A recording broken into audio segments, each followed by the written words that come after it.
Hey everybody, Nicky Hess. I'm coming to you from my parents' lovely home. I hope this video finds you safe and I hope it finds you sane. If you are both of those things, I think you can count yourself very fortunate. Two things that in our current day and age, it is hard to be. But yeah, I'm grateful for the opportunity to be able to share with you a little bit, just kind of some thoughts that I've been having and some devotional that I came across a couple weeks ago. So I'm actually going to start with that. It is a little devotional called Seize the Day with Dietrich Bonhoeffer. If you do not know who he is and you have some extra time, I encourage you to check him out.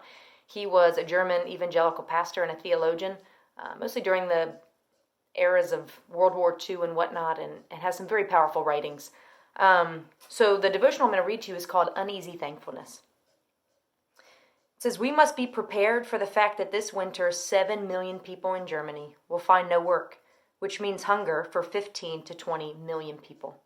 When we sit down this evening to a full table and say grace and thank God for his goodness, we will think that we have not in any way deserved these gifts more than our hungry brothers in our town. Being thankful for the little or much that we have is an important part of living life with meaning and appreciation. But our thankfulness can seldom be pure joy, for it is frequently tarnished by a knowledge of the lack that others have and by the struggles of our sense of responsibility as we seek to respond to those in need." So truly, in just kind of reflecting on this, I thought it paralleled pretty well with what's happening around us. For many here in Lancaster, maybe we're not directly feeling the effects of COVID-19. Obviously, everybody, can feel it to some degree, but maybe it hasn't hit home for you. Maybe you don't have individuals in your family or in your friend group or in your social networks that are sick or are financially struggling because of this. Maybe you don't have people that are really lonely, or experiencing some of the horrific side effects. And that's a lot to be grateful for. I know even for myself, the fact that I'm currently staying with my parents has been really nice. I think about living alone, and for people that are facing loneliness and isolation in more extreme ways. That can be really difficult and can be very tough, especially for some people who are more extroverted. I also think of young families who have small kids, and a lot of parents that may wish they were currently isolated by themselves. And so these are natural thoughts that we have. Obviously, life is about a balance, and currently we're not really able to balance ourselves so much. But I think, especially at the end of an evening, or whenever you're taking time to spend with God, can we focus on what we are grateful for? Some of us may think, I don't have a lot to be grateful for. This is a really difficult time in life. My anxiety has never been higher. My finances are really unsteady. I don't know what's going to happen. Or maybe you're sick or you have a loved one that's sick. And so you think, what do I have to be grateful for? And I think one of the key points is that there's always something. Right? If nothing else, if everything has been stripped away, we have the hope that Jesus is walking with us. We have the hope that better days are coming. We have the hope of eternity. And as Christians, I think that is a hope that we've got to be able to foster and to show to the rest of the world. And so in the evenings, or again, whenever you take your time, can we find some simple things to hold on to? Maybe that's the fact that the sun was shining. Or maybe you got a call from somebody in the church or a neighbor or a family member. Maybe it's that your family members are all safe. Those are really big deals. Those are really big things. And it's important that we acknowledge them and that we're truly grateful for them. And Bonhoeffer does a great job of talking about, as we sit and we humbly are so grateful for what we have, acknowledging that it's not anything that we did. If you're somebody's thinking like, well, I set myself up pretty well. Well, a lot of people thought they did too, and it's not working out. And so I think that humility in knowing that our situation in life, we can take it as a blessing if it's going well, but also be humble in knowing that it can change at any moment, that we really are not in control. And I think that's something that we are learning in this season, for sure. And so as we sit with that gratefulness, that sense of gratitude at what we've been blessed with, it's important that we also sit with those that are suffering, with the pain and the uncertainty that is unfolding all around us. A lot of people are dying because of COVID-19. We know this. A lot of people on a maybe a lesser scale are not able to gather with their families. You think of the Easter season, you're out of your norms.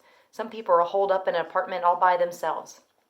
Or they have a loved one that died. Maybe it wasn't even COVID-19, but they can't have a memorial service. They can't properly celebrate and mourn the life of a loved one. Or maybe it's for students, I think of those who aren't going to get to graduate. Maybe it's kindergarten, maybe it's high school, maybe it's college, and you feel like there's this season that's been robbed.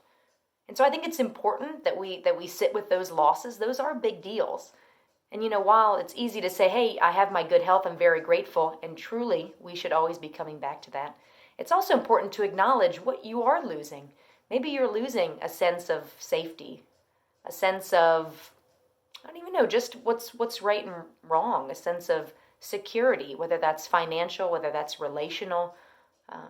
Or again, maybe you have a kindergartner who really just wanted to graduate from kindergarten. That's also a loss. And so I think it's important that we sit with our children, that we sit with our friends and our family, and we acknowledge those losses, while at the same time remembering that we are not alone in those losses, that a lot of people are experiencing them.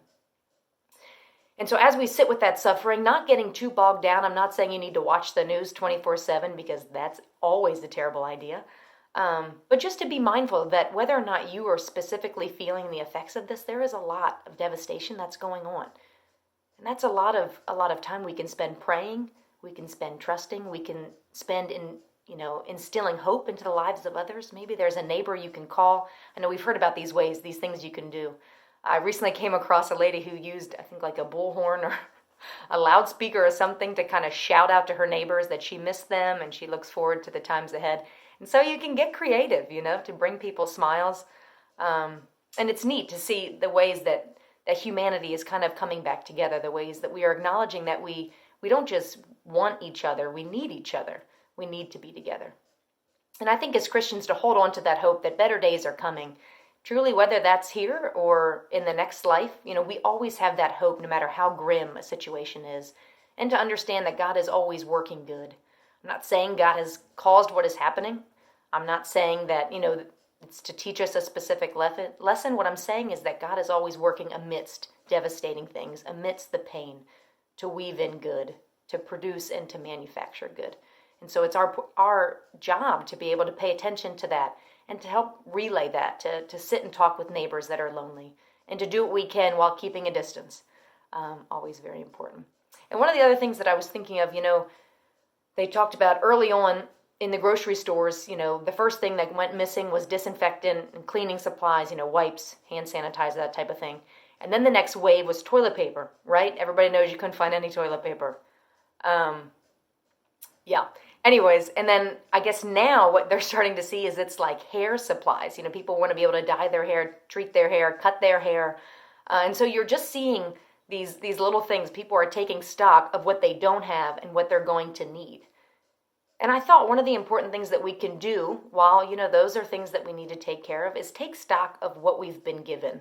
And if you're somebody that feels like you're at the bottom of the bottom, that there's not really much, I would encourage you to just look around you, whether you have people around you, whether you are in an apartment, wherever you are, and just take stock of what you have been given. And maybe it's a family that cares about you. Maybe it's a church body. Maybe it's the fact that you have some space that you can walk outside, that you're not locked in a city where you really can't get out too much. Maybe it's the fact that financially you haven't been hit, or at least not hit too hard. Maybe it's the fact that you just have this hope, this sense that everything is going to be okay. And so I would encourage you to take stock of what you have been blessed with, to understand that it's not something that you've done, but simply you have been fortunate enough to receive. And so at a time when we are stressed about what we have and what we don't have and what will happen in the upcoming days, that we can take stock and understand that we have a God who walks with us. He's behind us, He's in front of us, over top of us. He is everywhere, and He understands what's going to happen and how we are feeling. And it's important that we can continue to encourage each other to live this out one day at a time and to be grateful, holding on to our gratitude and also holding on to the current situation and those that are suffering. It's tough to do both, but I think it's equally important. And so I'm going to finish with the little prayer that's included in this devotional. And it just says, Lord, as I seek to live a life of thankfulness, help me at the same time to express that thankfulness in generosity. May we find creative ways to be generous. Amen. Thanks so much. Take care.